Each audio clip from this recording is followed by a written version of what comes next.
فراد.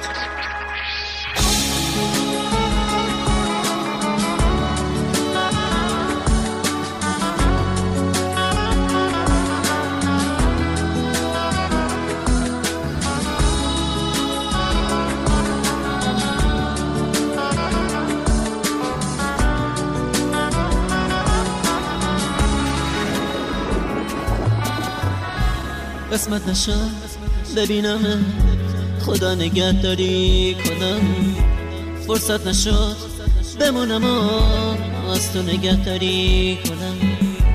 گفتم اگه ببینمت دل کندنم سخته برام، اگه یه وقت بگی نرو رفتن پر از درد برام.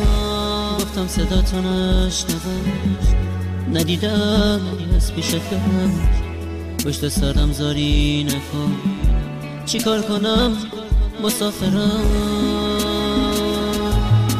من میرم ولی باز تو بدون همیشه یاد تو از خاطر من فراموش نمیشه.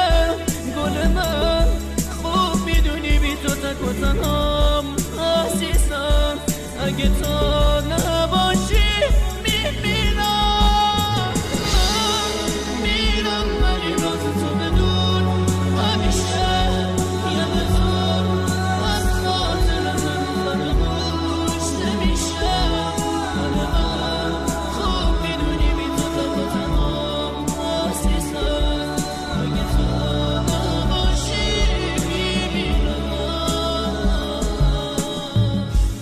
نامه تو تنش بخون گریه نکن طاقت بیاد، نامه رو خط خطی نکن دو جمله رو هم دوام بیاد.